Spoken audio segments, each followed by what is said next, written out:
All right, coming to our topic for today, strategy and tactics. थोड़ा बहुत हिंदी में भी बोल लूंगा, मेरी हिंदी वैसे इतनी खास है नहीं, but I am speaking this first part in Hindi simply क्योंकि मैं चाहता हूं कि ये टॉपिक मैं शुरू करूं MS धोनी के साथ। और आप शायद ये सोच रहे होंगे कि MS धोनी टेनिस में कहां से आ गया। By the way, he also plays good tennis. तो मैं इस बात कर रहा हूं उसकी मूवी की, MS Dhoni The Untold Story. I am very sure that all of you have seen it. पक्का पता है मुझे कि आप सबने देखी होगी। And I want to start with just one dialogue or 2 or 3 dialogues from that film. Dhoni थोड़ी बहुत डिप्रेशन में रहता है और उसके जो बॉस रहते हैं रेलवेज के, वो रेलवे प्लेटफॉर्म पे आके उनके साथ बात करते हैं और उनसे पूछते हैं कि आपको कोई अच्छी गेंद डालेगा या बाउंसर डालेगा तो आप क्या करोगे। और धोनी कहता है कि मैं तो डक करूंगा, और कोई अच्छी गेंद आपको डाले तो क्या करोगे।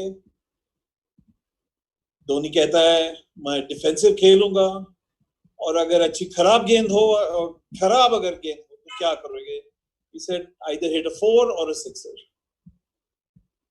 तो ये अगर स्ट्रेटजी और टैक्टिक्स नहीं है तो क्या है। It is that simple. Strategy and tactics are really that simple. So just looking by that conversation, can we not say that strategy and tactics are actually fairly dependent on A, the player himself, B, the opponent, and C, what could it be? I would venture to say the environment. Now, I'm not going to talk too much about the environment right now because I will get into that a little later. But before we even get into the player and opponent, let me just talk a little bit about what strategy is and what tactics are. It gets a little confusing because one sort of merges into the other. I think strategy is something to do with your game styles, your playing ability. You know, more than anything, it's a general plan that you would use for your tennis or your career, for all your matches, while tactics and tactical play would actually be to a very specific match. वो आपके opponent पे depend करेगा कि कौन सी tactic उस दिन उस match में आपको इस्तेमाल करनी है। और स्ट्रैटेजी जो है वो आपकी जनरल स्ट्रैटेजी होती है कि अगर आप मैच खेल रहे हो तो आप क्या करोगे बाय एंड लार्ज जनरली। तो अगर हमने ये कहा है कि आपकी पहला फैक्टर जो है वो आप खुद हो, द प्लेयर हो। So then what are the various factors that going into formalizing and forming a strategy for any player? Well, I think first of all, it would have to be, it would have to be your, basically your playing level. कल Gary ने बात की थी और he spoke about the red ball, yellow ball, green ball, orange ball and all kinds of balls, but at a beginner's level. Today we are going to talk about players who are 16 and above, and so have obviously reached a certain, let's say, proficiency in their tennis, let's say a certain level in their tennis, which will allow them to put in place strategies and tactics. So first thing that will influence a player's ability to form a strategy is his playing level. For example, if he's got a great forehand, then he's going to use and base his entire strategy on the use of that forehand. If he's got good legs, he's going to emphasize on using his legs, and the chances are that he might be of a more defensive mode than an aggressive mode. Second point, what is his technical competence? What is his tactical understanding? अगर उसकी technique अच्छी है तो वो क्या बनेगा? मेरे हिसाब से वो एक ऑलराउंड प्लेयर बनेगा। अगर उसकी सर्व बहुत ही उम्दा है, बड़ी है, So the chances are he's going to be a net rusher, a serve volleyer. And so that is what I mean by technical competence. In modern tennis, I think most players would not have any technical weaknesses. Yes, they may have a strength which they may use, but by and large, they will not have a technical weakness, and so they will be capable and able to form and formalize any strategy that they would want to formalize. Secondly, their tactical understanding. You know, for me, just listening to Ram for the last 20-25 minutes told me what a fabulous tactical understanding he has of the game. Listening in to Prajnesh yesterday, that was just learning more about how the modern player thinks, how he is able to communicate with the others and find out what's good for him to form a strategy, how they use a tennis court. On that first day, second day, I think we had Yuki. So all these guys are fabulous examples of good tactical players. Sometimes I also feel that they are great with tactical play because they're very cerebral. They may not, if you look at all of them, they don't have the build of a Cilic or a Nadal or a Federer. But that doesn't mean they can't play tennis. What they do is what they have is what gets used best. So these guys are, very smart, very intelligent, and they use that to their advantage to form tactics to put their opponent under pressure. The third factor that would probably come in as far as a player's general strategy formation is concerned is his game style. So when you have your game styles, and I'm sure everybody knows that all the game styles, the different game styles that there are, you have your aggressive baseliner, you have your serve volleyer and blah blah blah. So you have 4 or 5 of them, and I'll get into that a little later. So depending on his game style, on the player's his or her game style, they are going to form a strategy. A server, a net rusher, is always going to be most comfortable at the net. A counter puncher is going to be very comfortable parking himself 5 feet behind the baseline. An aggressive baseliner is going to play from the baseline. He's going to take the ball early. So all these things will influence the formation of a strategy for a certain player. Now, what about the opponent? How will you formalize a strategy with reference to an opponent? I think most important is you need to know what your opponent's strengths and weaknesses are. So watching your opponents over the day, over the matches, over weeks of tennis, right? We heard Ramkumar plays 40 weeks in a year almost, and which also means that he has an opportunity to watch opponents day in and day out for almost 40 weeks a year, which is fabulous. I mean, it's also very tiring because you're also playing your own matches. But essentially, Ram would go into a match knowing the exact strength and weakness of his opponent. And so he would know how to exploit the opponent's weaknesses and how to stay away from his opponent's strengths. I think the other point that you would need to know about an opponent is what his shot selection and his tactical intentions are. And I think Ram brought it up earlier when he spoke about, a player will always go for his favorite shot in times of trouble. And so at a 30-all point, a reduced point, add out, add in all the big points, they will go with the shot which they're comfortable with. And if you are in knowledge of what that particular shot is, then you're in good shape. Similarly, you would also, depending on what your opponent's tactical intentions are, you would form your strategy according to that. Obviously, if the guy is a net rusher, you will formalize a strategy which will counter that. So much for that. I'm also going to bring up a little bit on the third point that influences strategy.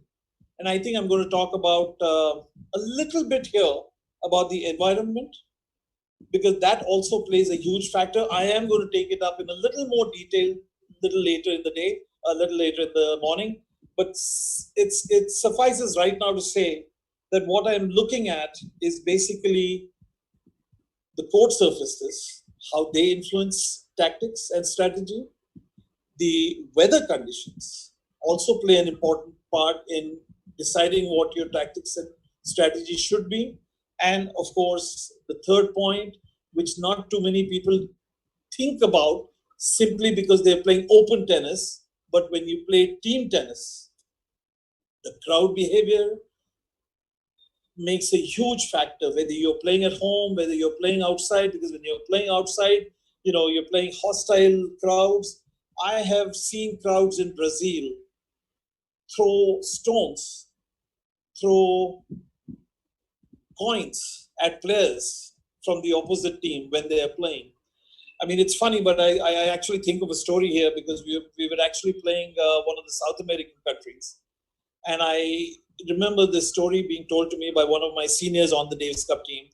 He said that as he got in to play his first match, the VIP stand is normally either the north stand or the south stand, which is exactly behind the baseline. And he said almost every VIP had taken out a knife and put it right out in front so that I could see it. Now that's a different kind of strategy that comes from the crowd, but you need to learn to handle that also. So we will come to all that a little later. Right now, what are we looking at? I have my notes here, so I'm going to once in a while I will refer to my notes. Like I said, old school, no PowerPoint. So, okay, so one of my things that says in the notes, what is strategy? It's the ability to think better, and B, the ability to control your emotions better. That sounds good. Why is that? If you don't have a good mind, you don't have a good body. Simple. Your mind controls your body. Your mind controls your body, which controls your strokes. And so the need to stay mentally sound during a match is very important. It forms a major part of being in a strategy. So basically, what are the four basic styles of play? We spoke about it a minute ago, and I would say the four styles of play are A, the net rusher, B, the aggressive baseliner, C, the counterpuncher, and lastly, of course, the all-round player. Now, what about the net rusher? What kind of a strategy is he going to have? I think it's very basic. It's very simple. Get to the net. So you're going to see the guy, put in a lot of huge first serves. You're going to see him try and get to the net as quickly as he can. If he's not getting into the net on the serve, he is going to try and get into the net on his first shot. So that is his simple thing. His job is to keep his point short. His job is to get into the net and use his serve as a weapon to dominate at the net. So for that, he needs to have a big serve. He also needs to have, obviously, good volleys, good control at the volleys. He also needs to have a lot of agility to be able to move well at the net. If you have those three, and most importantly, when I spoke about the mental aspect a minute ago, what I also meant, this is what I mean. If you are going to be a good net rusher, a good serve volleyer, you need to be mentally aggressive. So if you are of a defensive mode, if your mind is in a defensive mode, you could have the biggest serve in the game, and you're still not going to be, you're still not going to be a good server, because your mind needs to be there. Your mind needs to say, hey, I'm going to get into the net and I'm going to put this guy away as quickly as I want. I don't want him more than a 3 or a 4 shot value. Serve, volley, maybe a first passing shot, which I'm going to cut away, or maybe take a lob. That's it. That's his strategy. Unfortunately, in modern tennis, I am not sure how much this works. And I think two things that have happened in modern tennis is, basically these two things have happened because people got tired of just watching this boom boom tennis.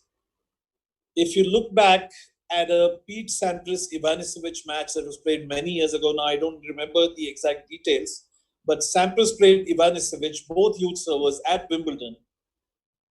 Statistics have shown us that in a 2.5 hour match, there was a total of 17 minutes of rallying.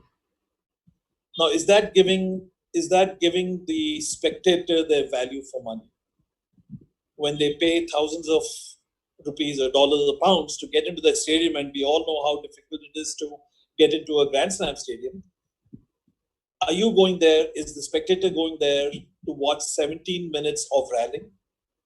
No, I don't think so. And so, keeping that in mind, the ATP and the ITF worked around two things. One is they made the balls a little heavier, especially at Wimbledon. The other thing they made is they made the courts a little slower. So that took away a lot from the net rusher, and that hurt the net rusher. But even today, even under pressure situations, the top players are still winning a lot of points at the net. It's not very easy to be a Djokovic and hit a passing shot when you're down match point in Wimbledon against someone like Federer. We saw it happen, but that's a one-off thing, and it doesn't happen a lot of times. And so you need to be a little more patient in your tennis today. But having said that, I mean, I can think of some fabulous serve volleyers who have entertained us throughout the years. I mean, starting from Stefan Edberg, we had Boris Becker, we had Edberg, we had Tim Henman, who was fabulous. I mean, he was a classical mold of serve volley tennis. Superb. Perfect for a grass court match. You also had an Indian in there. And if you guys know who I'm thinking of, feel free to type it in. He's still beating half the guys his age. He's still at the net.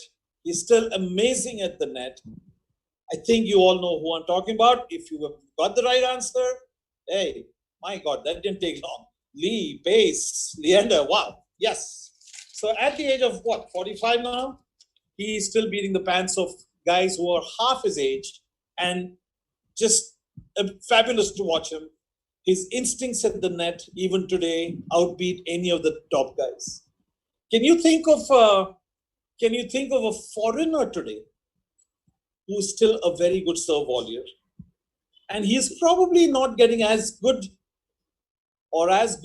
results as he should be getting. And let me give you another hint. His brother's actually getting better results. So think about that. Put on your thinking caps and think if you have a player. Yes, Sujay Mahadevan. Yes, and then Vikas Rana. So many. Misha Zverev. That's right. So even today, we have these examples of good serve volleyers and good net rushers who are very comfortable at the net, not very comfortable at the back. Somebody said Murray, and I'm not sure if it is Andy Murray or Jamie Murray, but whatever. I mean, I think both the guys, Andy, when he wants to be, he can be very good at the net. If you actually watched, what was it? Britain versus Belgium, Davis Cup finals 3 years back. And you had 3 fabulous doubles players in there, the 2 Belgians, and of course you had Jamie Murray, who's a top 10 doubles player. But I think that match was dominated by Andy Murray. And he's not even a clay court specialist, and he's not even a double specialist, nor is he a serve volleyer. Which also then goes to show that a lot of the singles players, if they played doubles, they would actually still be very, very good at that. I mean, I would today love to watch a Roger Federer, play doubles. Ideally with Leander. I think that would be amazing. I have seen Roger Federer play some amazing doubles at the Olympics. I'm sure Leander and Mahesh don't want me to talk about that match because I know how that match went. They know how that match went. But whatever. I mean, that's what the serve volleyer is all about. The second type of style we can think of is the aggressive baseliner. This is the guy who's going to stand on the baseline. This is the guy who's going to hit powerful, strong ground strokes from the baseline. He's not going to leave his baseline. He's not going to take a step back. He's going to try and hit the ball early. These are just, some pointers I'm giving to for you to determine who an aggressive baseliner is. So keeping all of that in mind, the one person who definitely comes to mind now, or even now, yes, somebody actually just said Agassi just as I was going to take his name. Because Andre Agassi was one guy who would stand on the baseline and move you side to side. These guys have a very simple strategy: stay on the middle of the court and move their opponent side to side. Keep them moving, keep them running till they are tired. When that third set starts or the fifth set starts, you just know that Agassi is going to be fitter because he's not the one who's doing the rhythm. These guys also would normally have one big shot, in which is normally the forehand, and they will use this forehand from almost 3/4 of the courts. So I'm getting a few replies there, and I'm agreeing with almost all of them. Del Potro was the last one that came in. Yes, Del Potro, surely, with that forehand of his, amazing. He actually, 3/4 of the court that on his side, he is using his forehand. And then I also got a couple of others like Borg and I think somebody spoke about David Ferrer, and I'm not too sure whether I would put them in the category of aggressive baseliner. Someone has just put in a Nadal, and I think today, yes, you would have to agree that it's Nadal in there as an aggressive baseliner. But if you go back, maybe, I don't know, maybe less than 5 years ago, I would have actually put Nadal in the counter punches category, simply because he just loved to be out there on clay. He loved to be about 8 or 10 feet behind the baseline, and he would hit balls all day. He would hit balls all week. He still does. After 10 years at the French Open, he still does that. But over the last 5 years, he's adapted, and he's now coming in a lot more. He's added to his shots. He's added a drop shot to his game. He's added a backhand slice to his game, and he's also added a bit of aggression. So now, yes, I would certainly say he's aggressive.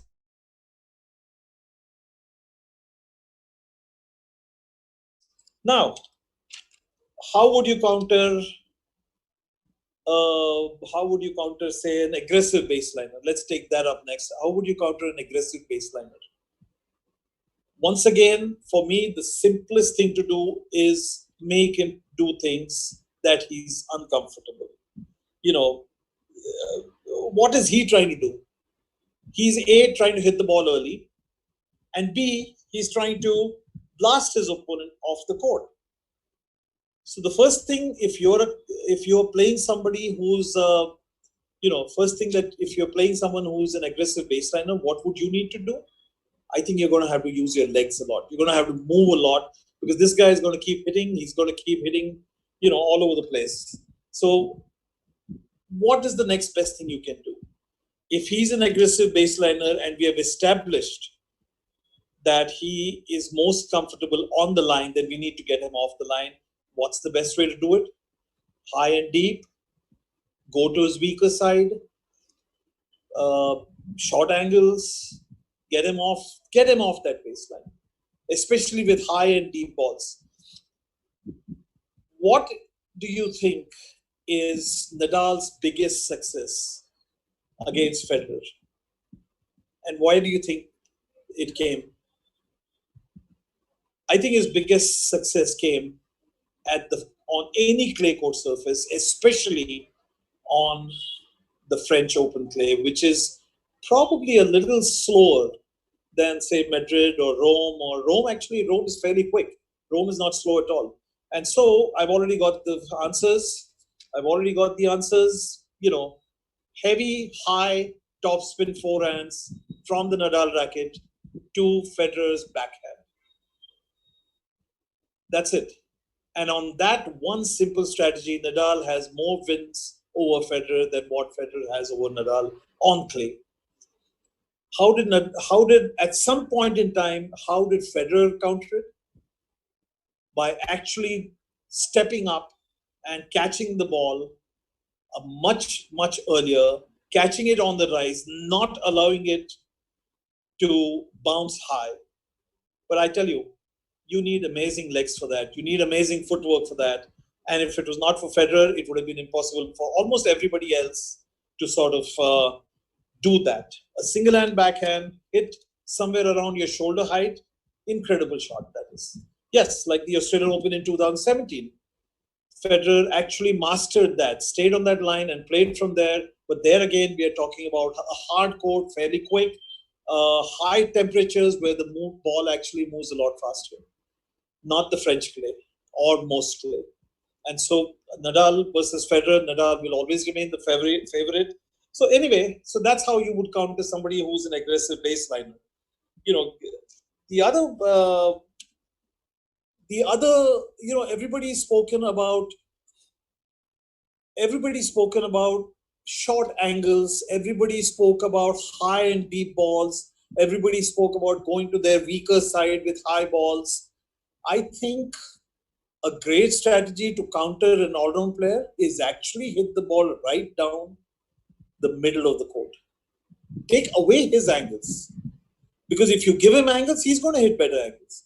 So you could actually go right down the middle of the court and take away his angles, because from the middle of the court, it's not easy to create angles.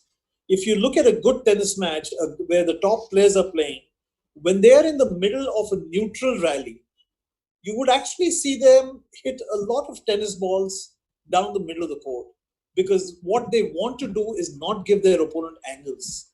And slowly one guy will start creating angles, and that's when they will start playing.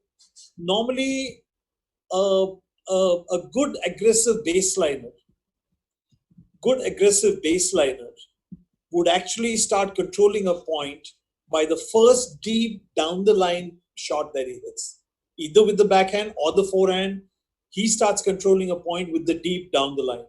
So yes, the answer to that is, if you're countering that, then you need to keep that ball way deep into the court, middle of the court, or cross court. So in short, you're not giving him that down the line to hit and taking away his strength. So that's how you would counter that's how you would counter an aggressive baseliner. Well, how would you counter? Did we talk about counter punches? Yes, we did, didn't we? How would you counter an all-round player? Or did we not? I can't remember, but maybe you guys can help me here. Did I speak about how to counter a counter puncher? Anyone? No, I did. Okay. So thanks, Amit. So how would you counter? What's a counter puncher's plan? Consistency, not giving anything away, patience, staying way behind the baseline. And so just think of what you're going to do. I don't need to tell you that, because all the answers are coming hard and fast. More patience, less unforced errors. These are answers I'm reading out. I'm not even saying them myself. These are answers, no unforced errors. Wow, that would be difficult. But yes, short angles, get him off the place where he's comfortable. Yes, I think we did speak about it. So anyway, let's go ahead to the all-round player. And when we speak about the all-round player, now that's the guy that's most difficult to beat, because you don't know what he's going to do. He's going to throw you off your rhythm. He's going to throw you off your, he's going to throw you just about anything that you throw at him. And so that explains why someone like a Roger Federer is the number one in the world. Well, for me, he still is the number one. I know a lot of guys out there we could have an argument over that. But yes, when you're playing an all-round player, there's no point in thinking about what he's going to do. But I think you need to think about what you are going to do more of. First of all, you're playing somebody who's not going to give anything away to you, who's only going to take things away from you, who's going to keep you moving. So you need to be playing to your strengths. You need to be focused majorly, especially on the important points. You need to be focused majorly. Don't give the guy angles, similar to what you would do against an aggressive baseliner. Don't give anything away. Keep him down the middle of the court. Somebody like him, even when I'm serving, for example, I would actually hit a lot of serves to his body. I wouldn't give him that a little shot. If you go to the tee or if I go to the wide serve, you're actually giving him that angle to make you move.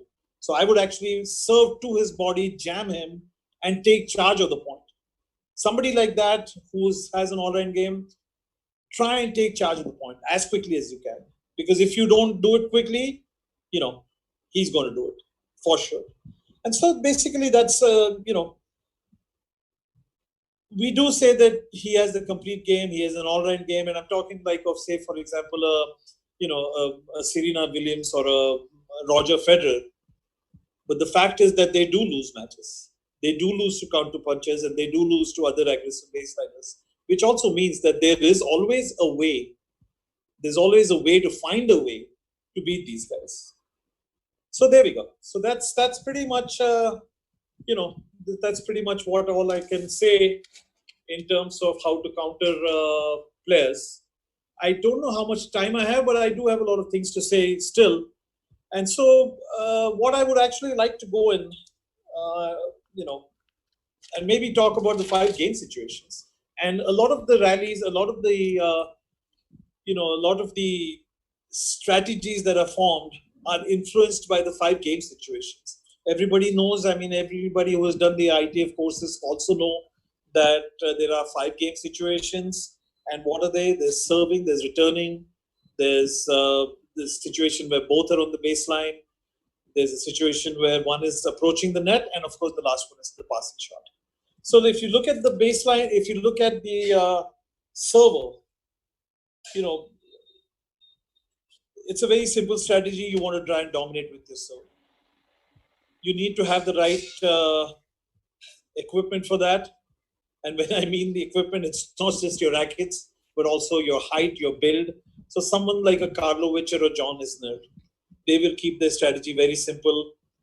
Love all. 15 love because it's an ace. 30 love because it's an ace. 40 love because it's an ace. Game probably because it's the second service. So as far as the serve is concerned, the big servers are always going to try and base their strategy on their big serving.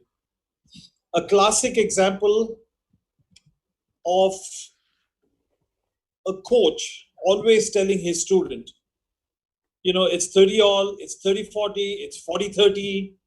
Make sure you get a 3/4 speed serve, a high percentage first serve in, and get the point started. Do you see a Isner or a Karlovic doing that? No chance. The only way they know how to play is by hitting a big first serve, and that's how they win matches, because they know what their strengths are and they are using their strengths. So what would they do on the second serve? Big servers would normally go for a big second serve too. See, this guy like Karlovic is there, and a new guy now, the American who's now I forgot his name, a young guy who's now the tallest player on the tour. They are coming in from about 14 feet high. If you look at the length of the racket, if you look at the arm opelka, that's right. If you look at the arm length and the leg drive, they're probably coming in about 12 to 14 feet from up in the air, and very easy to get an angle from there to hit a big second serve too. But for most others, I would say make sure that you need to be very consistent with your second serve. And when I say consistent, I mean 100%. Because that second serve doesn't get in, you know what's going to happen. That's the end of that. So, depth, variation, spin, speed, all these are parts of second serves. So while on the first serve, the strategy is to be dominant, I think the strategy for most players on the second serve is to stop the opponent from being dominant with his return to serve. So that's a game style. That's one of your game style. The game situations. Serve. The second one is returning. Returner, or the returner is, for me, the biggest thing is to start a point. When somebody like Isner hits the first serve, it's almost impossible to start the point, but you can try and block. You can try and block the ball, at least get the point started. Let him do the work. Let him hit the winner. But at least get the point started. That's important. You don't have time to swing, stay up front, block. React quicker, but get the point started. The second thing is, ideally, a returner should go to the weak side of the opponent. Every player, whether you like it or not, at the highest level, or the lowest level has one side which is stronger than the other side. And so ideally, try and get your return to the weak side of the opponent. It's a very simple. When I was a kid, and my coach actually spoke about, my coach actually spoke about how do you determine which is an opponent's weaker side. And he told me a very simple tip, which even today I think stands good, and I see that a lot even today. Your first ball, when you start warming up with your opponent, hit straight into his body. It doesn't have to be hard, but hit it straight down the middle into his body. There's a very good chance that that first shot that he's going to return with is going to be with his strength. And that has actually helped me throughout my career to actually determine what an opponent's weak side is. So essentially, that's what I'm saying. I mean, so strategy and tactics not necessarily the match. It could be the first point of a warm up, to help you start forming your strategies. So go to the weak side. I was part of the tennis Premier League a couple of months ago, and one of my girls was playing another girl. And the other girl, and I don't want to take names here, but the other girl was hurting my player with her huge serving. And I actually gave her a very, very small advice. I said, listen, the moment she misses a second serve, misses her first serve, go big on the return serve on the second. Be aggressive, chip and charge, but go big. Within a few points, the opponent had started taking speed off her first serve, simply because she didn't want to face her opponent's returns of her second serve. So sometimes you think at the moment, you think immediately and start putting these things in place. So good ploy, chip and charge in the second return, or chip and charge, or just be very aggressive on the second return. So you put a doubt in your opponent's mind that should I be going for the big first serve, because if I don't, I'm in trouble in the second. So that's pretty much that. The other thing I would say is a lot of players these days, also especially on faster courts, would be hitting angle serve. So for an angle serve, don't move along the baseline. Make sure you cut it. Make sure you cut it for that. Yeah.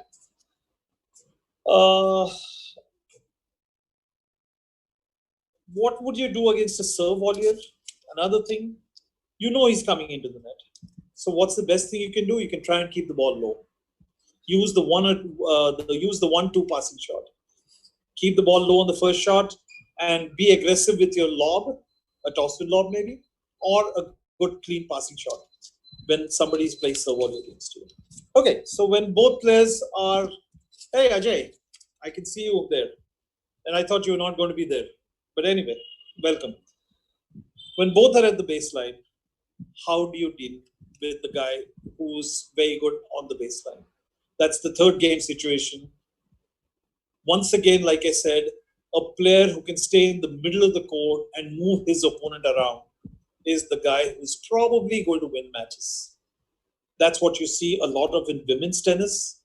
They trade a lot of ground strokes. Both are on the baseline. They trade a lot of ground strokes. Call it aggressive baseliners or call it counter punchers. But that's the style of tennis that is most used in women's tennis today. You see a lot of good players today, and in the modern era, I think somebody with a lot more variety today. I mean, I love watching Simona Halep play, for example. I think she has a lot more variety to her game. I love watching Muguruza. Is it Muguruza? Muguruza. So these are the players that I love watching. I'm not very big on, Barty. Yes, Ashley Barty, fabulous all-court player. So these are the players that I love watching. But speaking of, don't give up the baseline, keep good depth. Change rhythms. If both are on the baseline, change rhythms. Make the opponent use their feet. Anytime that you need to use, all players are good when the ball's hit in their hands. But the moment they have to move to a ball, footwork comes in. Especially as the match goes on, the feet start getting leaden and they start getting tired. Footwork goes away, and that's where the match starts getting determined one way or the other. So, another good ploy, use 3/4 of the court, use your best shot to move your opponent. So, be offensive, be aggressive, be defensive, be neutral. Just throw your opponent off rhythm. So that's pretty much how you would counter each style. And what else can I talk about? What else can I talk about The here? code, the conditions. Sorry. You were Yes, I talking about did. the No, I conditions. think before that, I think let me also get down. Let me also get down a little, and I'll run through this a little quicker because I think we are running a little out of time here. And I think I'm going to speak, and this is something I had not spoken earlier when I spoke about the three factors that influence a match. And I spoke about a player, I spoke about the opponent, and I also, yes, Gaurav, it's the environment. So let me just get to the environment a little. And when I speak about the environment, basically what I'm talking about is, basically what I'm talking about is the wind, the rain, um, the altitude, the temperatures, all kinds of things. When you're talking about, give me a second here. Yes, I'm not going to put the spectators in environment because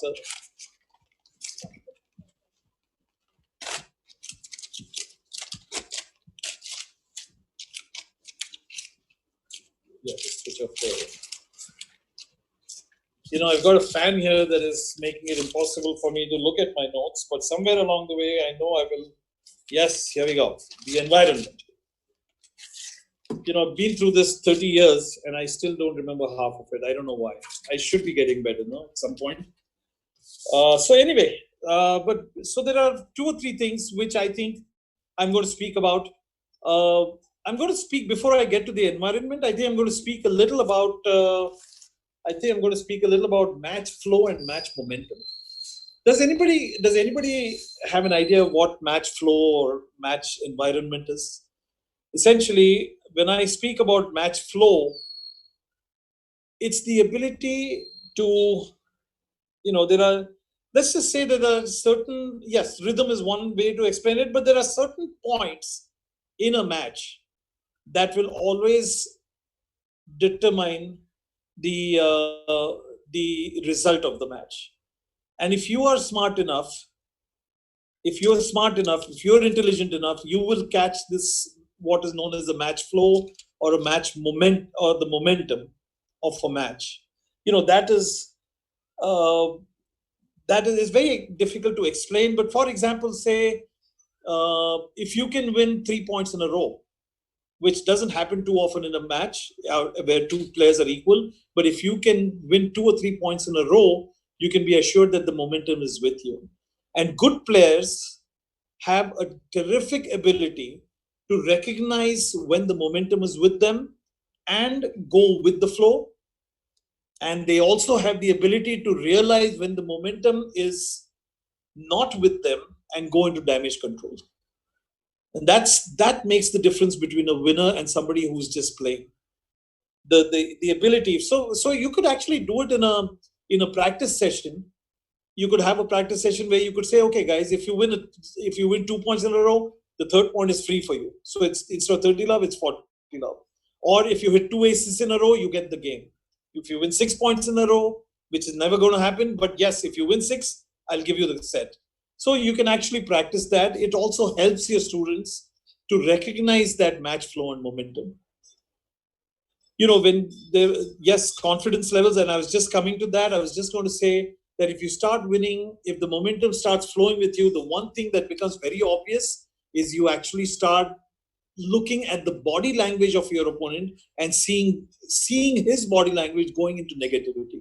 The shoulders start drooping, he starts dragging his feet, and so that's when you know that you have the momentum, and that's when you know that you have to capitalize on that and go forward. Don't take prisoners, shoot them. That's it. So that is match flow and momentum. The other thing that I would talk about that I did want to get to was the environment, right? And we spoke about that. So what are the various factors? The wind, and what kind of a strategy would you have if you have the wind behind you, if they have the wind against you? If you have the wind, for example, if you have the wind behind you, I would actually hit the ball a lot lower over the net because the ball is going to fly. I would also, in order to be able to control it, probably give a little bit of topspin to be able to control it. I would not use too much slice if I'm playing with the wind, which means the wind is behind my back, because that's going to help the ball fly away. So these are simple things that I would do, you know, when I'm talking about the wind. I would use my serve to better effect. For example, if the wind is blowing across the court from right to left, I would probably use a lot of wide serves on my deuce court serve and pull the opponent further out of the court by using the wind. If I was serving on the left court and I had the wind moving left to right across the court, I would go with a kick second serve or maybe even a kick first serve to draw the opponent out of the court on the left side. So use the wind to your effect. So if it's behind you, this is how you would use it. You would hit the ball lower, like I said. What if the wind is against you? Would you hit it higher or harder? I think both. I would actually hit the hub. Definitely, you have to hit the ball harder for the ball to travel to the opponent's baseline. You also have to hit it higher for the ball to get to the. Yes, there is. Someone just said use the slice. Surely use the slice. Good thinking. Use the slice. Use the ball. Hit the ball higher. Hit it harder, and also maybe use a lot of drop shots, giving enough air and safety. I think a good idea, if someone comes into the net against you, is instead of passing shots, throw in high defensive lobs. Not very easy to control an overhead when the wind is blowing the ball around. So that is something else you can do when you're against the wind. Okay, so what else do we have? We have a lot of things actually we could do. You could actually think of, apart from the wind, you also had to think about the sun. And this is something Ram had spoken about in his speech earlier. And Ram had spoken about the fact that you need to vary the place where you stand so that you're not looking into the sun. You need to change your ball toss a little. So all these are things that you could do when you're serving to take care of that factor of the sun. So you have the wind, you have the sun, you have the altitude. For example, altitude is another factor which plays a major role in deciding your strategies. What happens when you're playing at a high altitude? The ball is flying around. So once again, you are going to have to use a strategy to counter that. If the ball is flying around, would you use a slice or a topspin? You would use a topspin. If the ball is flying around, would you rather be defensive or aggressive? I think I'd rather be aggressive, but then again, I'd rather be aggressive anyway. So those are simple things that you would do when you're dealing with altitude. If you're going to be, if you know you're going to play in a place which has high altitude, I would advise getting there a day or two earlier. It's not easy to adapt to altitude. You could adapt to temperature. Once again, when I speak about temperature, in when you're playing in high temperatures during a match, if the temperatures get high, be assured that the ball will move faster through the air. The ball will surely move faster through the air when it is hotter, not necessarily muggier. So, for example, you take Pune and Bombay, Pune and Mumbai, as they say now. In Mumbai, it is going to get hot, but it's also muggier, which makes the ball heavier, so the ball won't travel so fast. But if you look at Pune, it is when it gets hot, the ball does travel faster. So think about that. What else can I think of? I spoke about the wind, the air, the temperature, the yes, string tensions, variations. Someone is asking me, and yes, obviously, the looser the strings, the more power you get, the tighter the strings, the tighter the strings, the more control you get. And yes, the next point that I'm going to get to is the court surface. So your strategies will also depend a lot on court surfaces. You have clay, you have medium hard, and then you have the natural grass court. So if you look at a clay court, what are the things? Yes, I think one thing I forgot was the rain. When it gets rained out, the balls do become heavier because of the heaviness in the air, because of the moisture in the air. It does get heavier, And so when you're dealing with a heavier ball, you are going to have to hit higher over the net. You're going to have to hit with a lot of topspin, and I think that's how you would deal with that. But coming to court surfaces, when you're playing on clay, very clearly you're going to have to adapt to clay. If you're not a natural clay court player, you would still probably play the same kind of game that you do. You would still stick to your game style, but you would adapt. You would have a lot more patience, because on a clay court, the ball will stick to the ground. The ball will have a higher bounce. So a slice ball will actually just sit up, and you'll be a dead duck for the opponent. So you would play more with topspin. For example, most clay courters even hit their approach shots with topspin. They don't hit a slice approach shot to get in. On a medium surface, you're going to have to, you know, vary your game. You got a little more chance to be aggressive, so then you would wait for short balls and then come in. You would, you would actually use your second kick serve to create opportunities of getting the opponent out of the court. A wide serve on the right court to create opportunities. Also, you would have to move a lot on a hard court, and especially on a hard court where you have to move a lot. It would be advisable to have a good pair of shoes with good cushioning, maybe carry some first aid equipment like band-aids in case you get blisters and stuff like that. So all that becomes part of how to deal with the medium surface court. And then of course you come to grass, which has always been my favorite surface. And when I speak about grass, I think even today with the courts being heavier and faster, I think most guys are still winning big points at the net. And how do they get to the net? They get to the net with a slice. Not too many people are going to hit a topspin and get to the net, because on a grass, the natural surface helps you slide the ball with a slice rather than have it sit up when you hit it with the topspin. So that's pretty much. I think a lot of this stuff is actually in an ITF book. Which one? The Advanced Coaches Manual. So you'll get a lot of this stuff over there. So just go through that, and I know you're going to see a lot of that. There are three other topics that I'd like to just briefly touch on. One is the why is match analysis a big part of strategy? Why is match analysis a big part of strategy? Simple.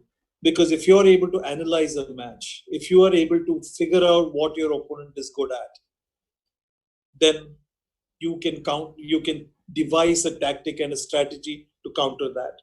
And so there are a lot of drills, a lot of you could do a lot of drills to factor in all that.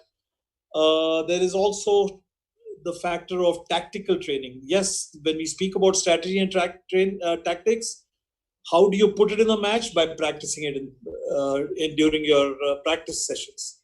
You have tactical drills. There are so many drills that one can think of. Unfortunately, like I said, I don't have that much time right now, but think about putting in tactical training along with your physical and mental and other technical training. It's important that you do a lot of tactical training, because that's what's going to be the difference between two equal players. Good tactics, good mind. One aspect that I've not touched upon at all has been double strategy. And in double strategy, what can I say? I mean, I honestly, doubles has changed over the years so much that, you know, that is very difficult to say what is good 10, 20 years back is good now.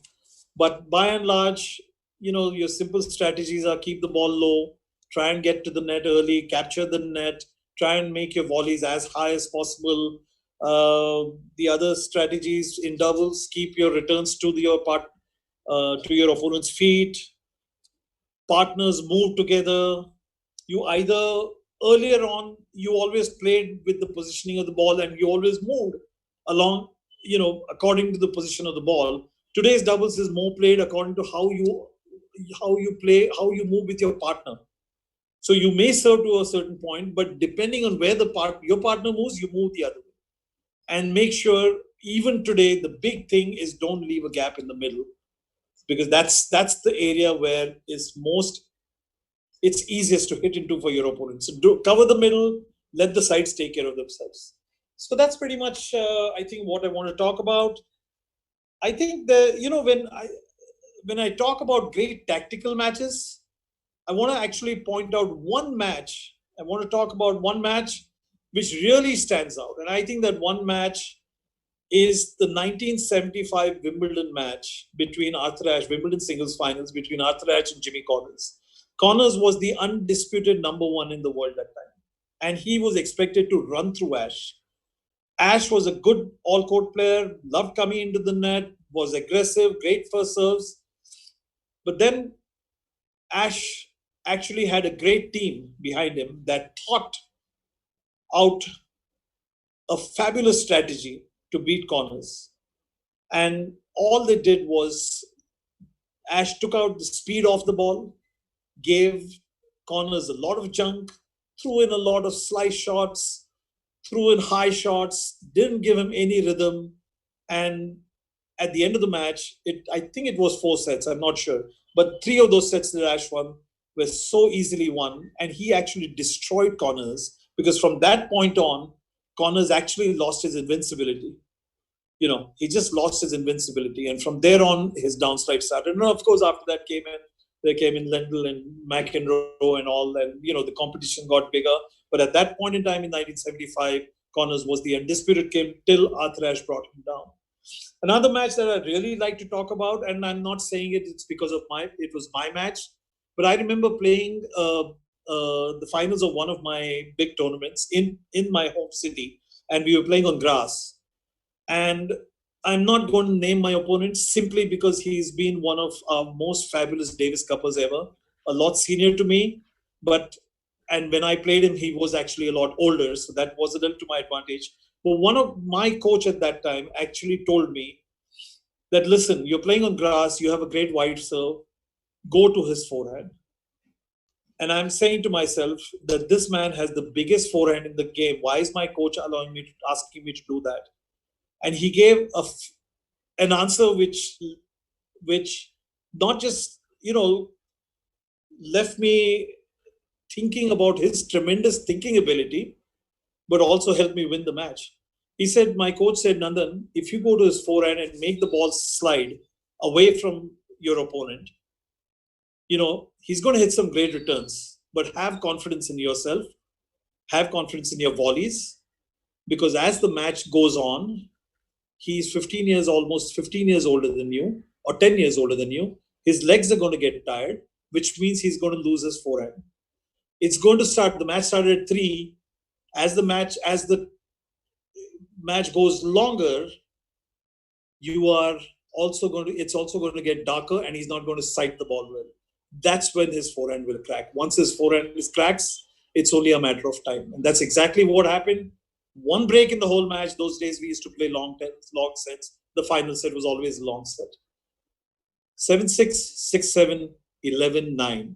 But in that third set, I served to his forehand all the time, and not once was I ever in danger of losing my serve because he had lost his forehand completely. Cracking his backhand after that was just never an issue. So thank you so much. It's been a pleasure talking to all of you. Suresh, I don't know if you have time for questions, but if you do, should I be taking those questions? How should we be doing it? Nandan, first of all, that was a phenomenal presentation. You covered almost everything in strategy and tactics, and it is amazing how you could just make it sound so simple at the same time, transfer all the knowledge that is necessary. It's amazing skill that you have. So I have one question for you before we can wind up. Okay. Where did you learn to communicate so well? I don't know. Suresh, it's something that, I love talking, simple. I just love it. To tell you honestly, you have no idea of how nervous I was of going in and speaking in front of a camera and not in. I like speaking in front of a gathering, but this is strange to me. This is new to me, and I'm just happy. And I hope that as much as I enjoyed the talking, and I hope our listeners and our coaches and our tutors enjoyed listening to it. Yeah, totally. There was not a single hitch, and you didn't give out any signs of being uncomfortable right from the start. You were right into it from the start till the end. And yeah, I don't think the people have to even go back and see this video to sometimes you have to go back and take all the information. But I think if somebody has watched this, they had all the information gone in. They don't even have to repeat it. If you give them a test, they'll all pass. Uh-oh. How do we make our money on the retest?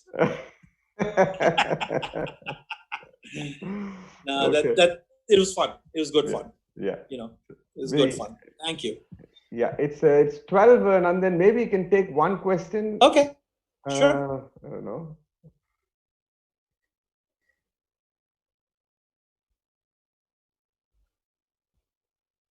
Are you looking for the toughest one? I'm looking for a relevant one.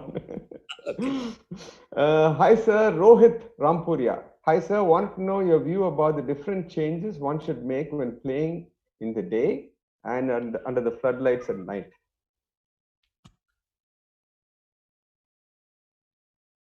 The difference in playing under daylight and under floodlights. Floodlight. Yeah. So I think to a large extent, I always played a lot better than in floodlight than I played during the day, because during the day there's a crowd that you are aware of. You can see them, while at night, the entire focus of the floodlight is on the court and you don't see the crowd. So naturally, when you don't see the crowd, you don't see all those beautiful girls out there, and it's a lot easier to focus a lot more under floodlight. But that being said, purely from a tactical point, I'm really not sure whether there would be a lot of difference. Yes, during the day, the ball is going to travel a little faster through the air, like we said earlier. The higher the temperature, the faster it travels through the air. At night, when the air is cooler, the temperatures are lower. I think the ball is going to travel a little slower, so you're going to have to adapt to that. But I think you're going to play much better at night, simply because, like I said, the entire focus is on the tennis court, and your environment is not playing that big a role.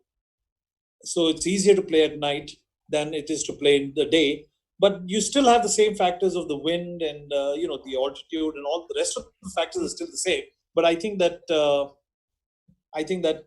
pretty. The only difference is in the ability to focus better at night. Okay.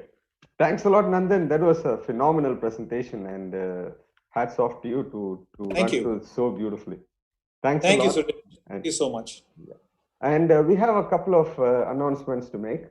One is, I'm not going to keep it a secret anymore, or who the next celebrity is going to be, because you guys are looking at the panel, the participants, and you know who this person is.